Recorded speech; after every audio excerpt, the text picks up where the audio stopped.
Ogah tanggapi ajakan Gibran, PDIP pilih jalannya sendiri, setia dengan Ganjar Mahfud.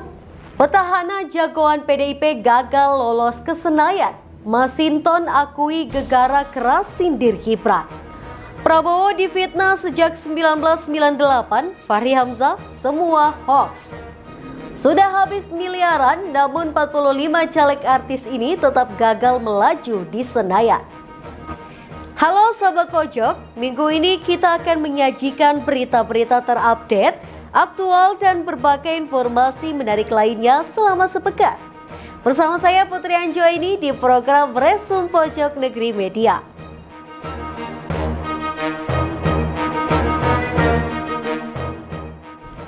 Sekretaris Jenderal PDIP Hasto Kristianto menganggap Gibran Raka Buming Raka hanya memikirkan kekuasaan, bukan kepentingan rakyat. Inilah salah satu alasan PDI Perjuangan tidak menanggapi ajakan Gibran untuk bergabung berkoalisi. Berikut informasinya.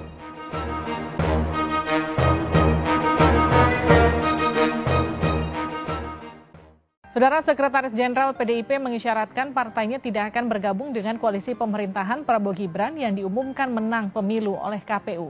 Hasto menyebut partai-partai pendukung Ganjar Mahfud lebih memilih rangkulan rakyat ketimbang rangkulan kekuasaan. Sekjen PDIP Hasto Kristianto merespon ajakan calon wakil presiden Gibran Raka Buming Raka yang akan merangkul partai koalisi pendukung Anies Muhaimin ataupun Ganjar Mahfud. Hasto menyebut ajakan tersebut adalah rangkulan kekuasaan, sedangkan PDIP dan parpol pendukung Ganjar Mahfud lebih memilih rangkulan rakyat. Ia juga menyinggung adanya penyalahgunaan kekuasaan Presiden Jokowi untuk memenangkan Prabowo Gibran. Dan Mas Gibran mengatakan ada 1-2 parpol dari kubu 01 dan 03 akan bergabung. Apakah salah satunya di dalam kubu 03 ini Mas yang akan bergabung dengan Pak Prabowo? Yaitu rangkulan kekuasaan, tapi kan juga ada rangkulan rakyat. Kami memilih rangkulan rakyat. Mesin partai sangat solid sampai diintimidasi.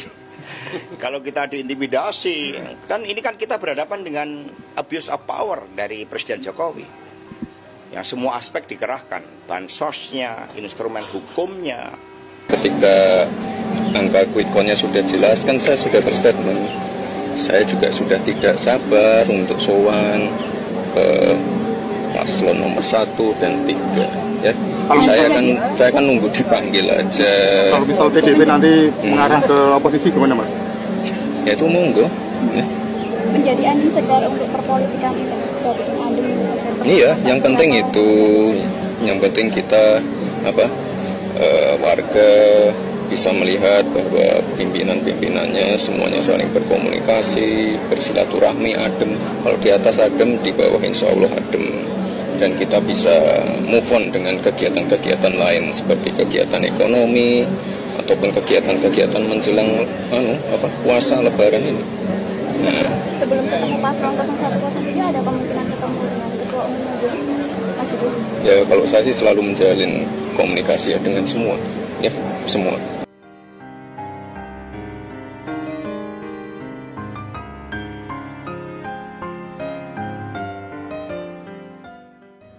Wakil Presiden terpilih Gibran Raka Buming Raka sempat mengungkapkan keinginannya merangkul semua pihak yang kalah di Pilpres 2024, termasuk dengan PDIP, partai lama Gibran yang berseberangan di Pilpres 2024 dengan mendukung Ganjar Mahfud. Semuanya kan punya visi misi untuk memajukan bangsa. Ya. Setelah ini Gibran mengaku akan mencoba membangun komunikasi dengan kubu 01 dan 03 termasuk PDIP. Walaupun pada akhirnya keputusan untuk bergabung ke pemerintahan tergantung sikap lawan politiknya. Ya itu kalau mau dirangkul. Tapi sejauh ini seperti apa? Sudah pernah ada pembicaraan mungkin? Ya nanti kami tindak lanjuti lagi lah ya. Soal ajakan Gibran, Sekretaris Jenderal PDIP Hasto Kristianto tak mau terlena dengan kekuasaan, sebab menurut Hasto Gibran hanya memikirkan kekuasaan bukan kepentingan rakyat.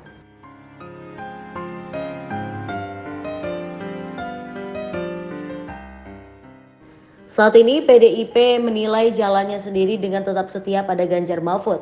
Hasto beralasan pemilu 2024 lantaran masih ada proses gugatan ke Mahkamah Konstitusi atau MK.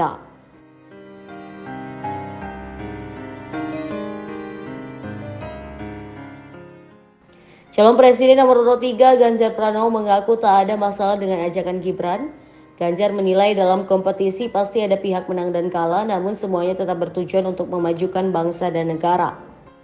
Kalau soal rangkul-rangkulan, kita ini berteman semuanya. Toh para kandidat ini anak-anak bangsa begitu ya. Kalau ibarat sebuah pertandingan itu ada saat mulai, ada saat akhir. Tentu apapun nanti keputusan sebagai sebuah upaya tertinggi yang bisa kita lakukan dan kita putus, mari kita berpikir soal bangsa dan negara ini. Meski ada ajakan dari Gibran, Ganjar menegaskan akan tetap membangun komunikasi baik untuk kepentingan rakyat.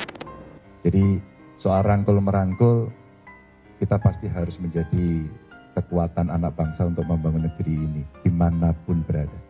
Pasti kami akan bisa berkomunikasi. Kita kenal semua. Kenal semua kok ya Prof. Ganjar Pranowo menanggapi isu yang beredar terkait dengan kemungkinan Partai Persatuan Pembangunan atau P3 keluar dari koalisi PDI Perjuangan. Ganjar mengaku tidak khawatir jikalau kemungkinan itu terjadi dan P3 memilih berkoalisi dengan partai lain. Ganjar menambahkan menghormati keputusan partai yang telah dibuat. Sejauh ini ia belum mencium gelagat P3 keluar dari koalisi. Ganjar juga tidak gentar kalaupun PDIP tidak berkoalisi dengan partai manapun. Saya tidak pernah khawatir dalam bersikap politik. Yang saya ada dalam pikiran saya adalah menghormati seluruh keputusan masing-masing partai yang dibuat. Tapi sudah mencium gelagat P3 akan keluar dari koalisi gitu Pak? Enggak, saya nggak cium-cium kok. Yang saya cium istri saya. Kalau hanya sendiri nanti dengan PDIP gimana Pak? Enggak, biasa kita. Caleg PDI Perjuangan Masinton Pasaribu tak lolos ke Senayan.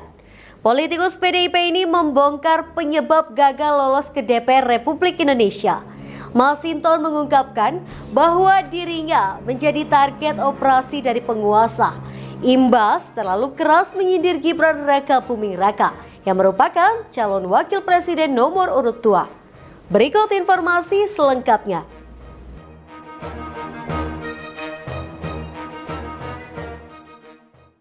Mengagetkan juga Masinton Pasaribu ini sebagai politikus senior tiba-tiba kali ini tersandung. Tersandung apa itu? Jangan tersandung korupsi Bang Karni. Tersandung tidak bisa masuk parlemen lagi. Dan ya kalahnya itu tragis menurut saya. Ada 2 kursi selama ini PDIP di Jakarta Selatan. Beliau ini gak lolos dan PDIP pun dapatnya cuma 1 partai. Satu kursi. Betul Bang. Nah, padahal kampanyenya luar biasa loh Masinton. Sampai-sampai netizen menjulukin di mana ada pohon di Jakarta Selatan, di situ ada Masinton. Terima kasih Bang Karni.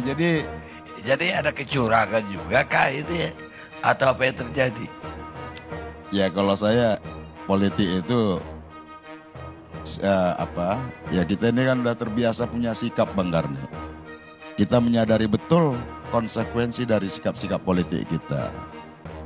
Ya saya pernah diingatkan Pama, Ton kamu jangan terlalu kencang-kencang. Maksudnya itu mengkritik atau apa. Nanti berpengaruh terhadap elektoral. Bisa dioperasi loh. Ada yang mengingatkan saya gitu. Tapi bagi saya Bang Karni, politik itu bukan sekedar angka elektoral tadi. Prinsip dalam politik yang saya yakinin ya kalau kita yakin ada ketidakbenaran ya kita harus menyuarakan itu.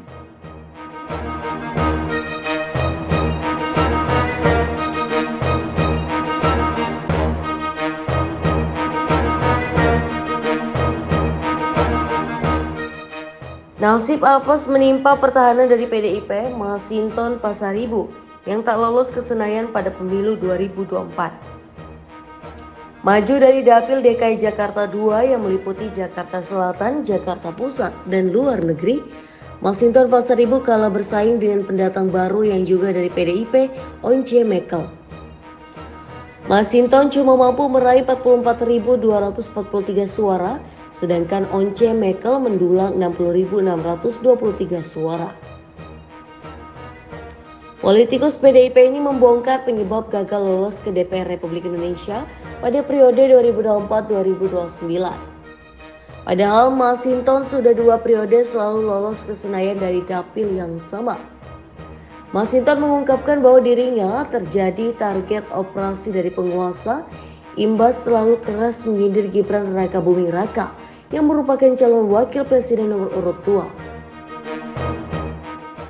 2. Ya kalau saya politik itu ya kita ini kan udah terbiasa punya sikap Bang Karni.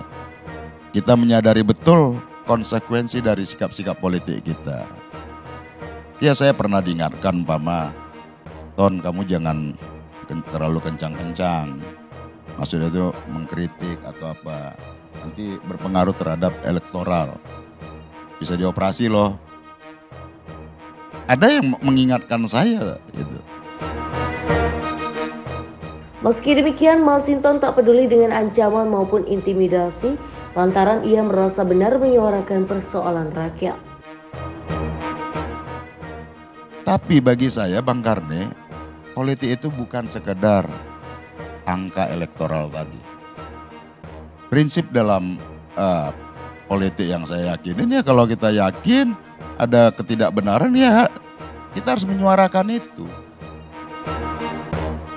Ia mengakui peringatan itu datang dari sahabatnya yang juga oknum aparat. Ya, apakah pernyataan teman yang mengingatkan saya tadi itu, ya maaf aparat juga, karena kayak saya pernah di Komisi 3, ada mengingatkan saya begitu, khawatir nanti Pak Masinton jadi TU loh di lapangannya. Udah saya nggak begitu ini, ya udah saya jalan aja. Masa gara-gara ini saya kemudian membatasi ruang dan sikap politik saya untuk menyatakan sesuatu yang saya yakini benar. Apalagi waktu saya diingatkan itu, Mas Yunton terlalu kencang, apalagi pakai Samsul. Ada yang tersinggung itu katanya kan. Kan itu Bang. Bagi saya ya no problem, itulah. Aktivitas 98 ini menegaskan bahwa dirinya bukan kalah dalam Pileg 2024, melainkan jatah kursi PDIP dipangkas serta suaranya dicuri. Namun Masinton berjanji akan tetap bersuara lantang memperjuangkan aspirasi masyarakat meskipun tak lagi di Senayan. Ya kalau saya lihat ya kursinya hilang 1, kursi dipatahin dari 2 jadi 1, suara dibonsai, posisi kedua bukan ke posisi ke atas. Ya bagi saya no problem karena ladang perjuangan politik itu bukan hanya di dalam gedung DPR sana. Kita ini kan orang politik Bang Karni, dalam politik itu tidak ada bola mati. Iya kan, yang ada ya offside, bola out, karena nggak ada bola mati ya. Kita ini kan ya tetap beraktivitas dalam politik tadi, menyuarakan sesuatu yang kita yakini benar buat orang banyak tadi. Itu Bang Karni, terutama dalam konteks demokrasi ini. Inilah daftar caleg papan atas yang gagal melenggang ke Senayan.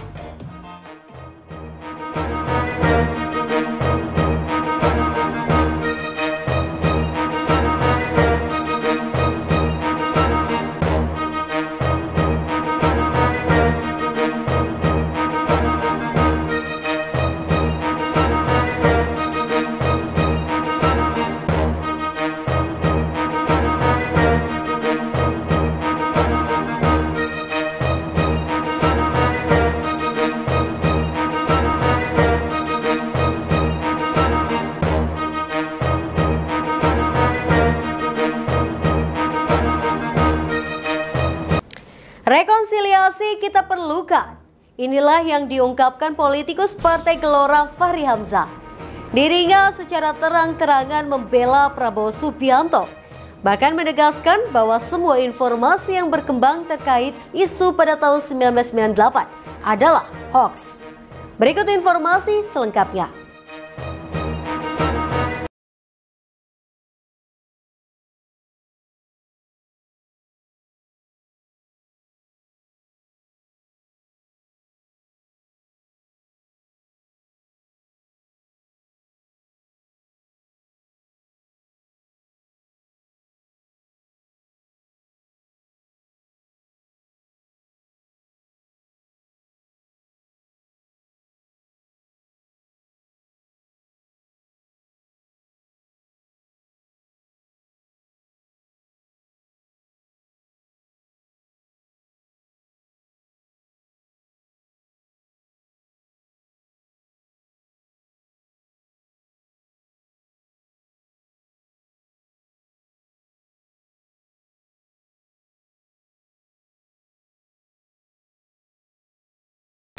Letnan Jenderal Prabowo itu Pangkostrat, kemudian Muhdi itu Komandan Jenderal Kopassus, kemudian juga Kolonel Khairawan itu dari Komandan Grup 4 Kopassus.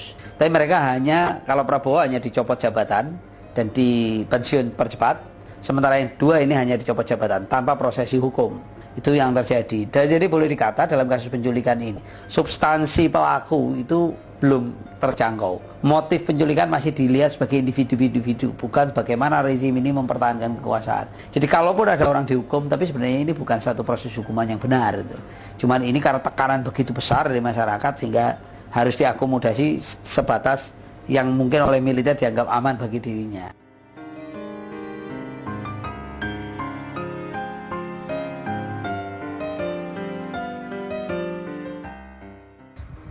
Komentar Fahri Hamzah terkait pemberian pangkat Jenderal Kehormatan kepada Prabowo Subianto oleh Presiden Jokowi menjadi sorotan. Fahri Hamzah menyerukan kepada publik untuk menghentikan asumsi bahwa Prabowo dipecat dari ABRI saat ini disebut TNI. Menurut Fahri Hamzah, Presiden Jokowi telah membaca situasi yang sebenarnya bahwa Prabowo berhenti secara terhormat dari TNI. Ia menegaskan bahwa semua informasi yang berkembang adalah hoaks dan informasi yang digiring sejak 1998 telah dibantah.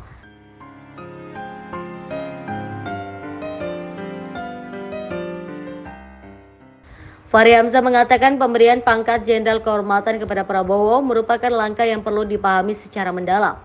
Baginya, hal tersebut tidak semata-mata hanya sekedar memberikan gelar, tetapi lebih dari itu.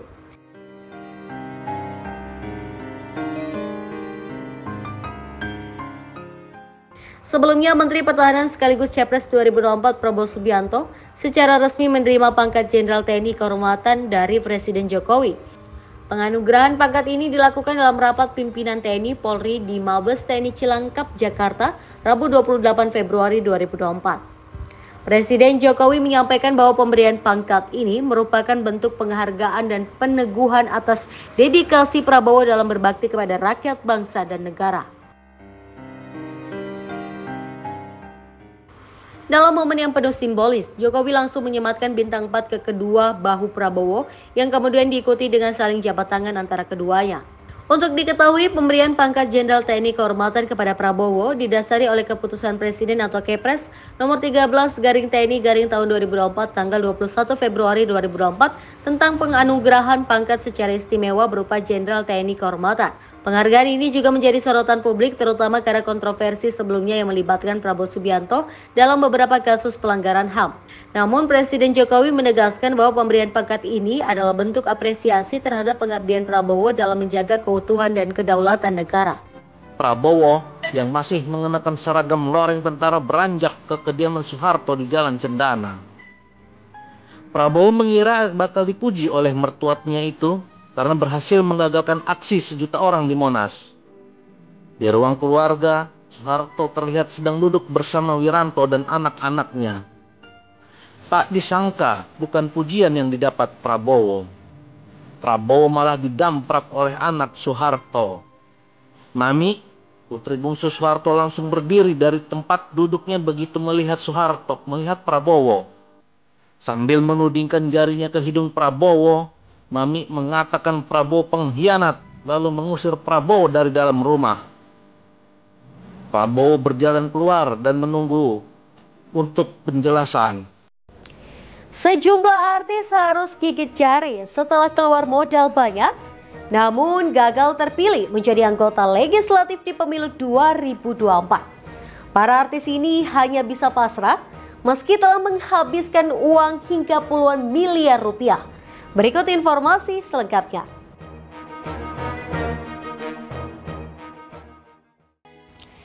Beberapa artis bersuka cita karena berhasil lolos menjadi anggota DPR maupun DPD di Senayan melalui pemilu 2024. Sebut saja pasangan Ahmad Dhani, Mulan Jamila, Onke Mekel hingga komedian Komeng.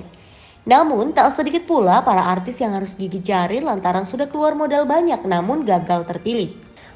Bermodal ketenaran hingga materi miliaran rupiah, ratusan artis mulai Anissa Bahar, Anang Hermansyah, Krisdayanti, JJ Govinda hingga Vicky Prasetyo mencoba peruntungan dengan maju sebagai calon anggota legislatif atau caleg DPR RI pada pemilu 2024. Seperti Vicky Prasetyo yang maju sebagai caleg DPR RI dari Partai Perindo di Dapil Jawa Barat 6 Kota Bekasi dan Kota Depok.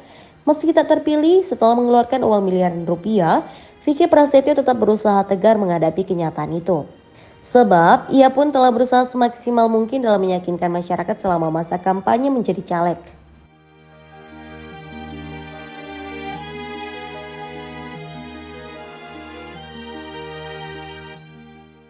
Pedangdut Anissa Bahar mengaku mengeluarkan sekitar 5 miliar rupiah hingga menjual 2 mobil mewahnya untuk rangkaian caleg DPR RI pada Pilegs 2024 kali ini. Meski begitu, caleg artis Partai Nasdem untuk Dapil Jawa Tengah 9 tersebut mengaku tidak menyesal. Hal itu lantaran ada caleg lain baru turun ke dapil untuk menarik simpati masyarakat, namun menghabiskan dana hingga puluhan miliar rupiah. Kak, kalau boleh tahu selama kampanye itu dari 2021 sampai 2024 pemilihan gitu udah habis berapa sih, Kak? Kurang lebih 5 miliar. 5 miliar, serius? Namun ia mengambil hikmah dari kegagalannya ini, yakni mendapat pelajaran soal pemilihan dapil.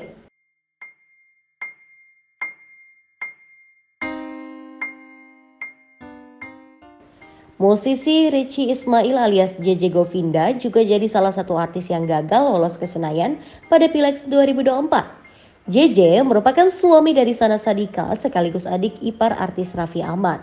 Dia maju menjadi caleg DPR RI dari Partai Amanat Nasional atau PAN di Dapil Jawa Barat 2. JJ mengaku telah menggelontorkan miliaran rupiah untuk modal menjadi caleg. Namun perolehan suara dirinya masih terbilang kecil hingga gagal ke Senayan. Ia mengaku tidak ambil pusing dan mengaku pasrah dengan hasil tersebut.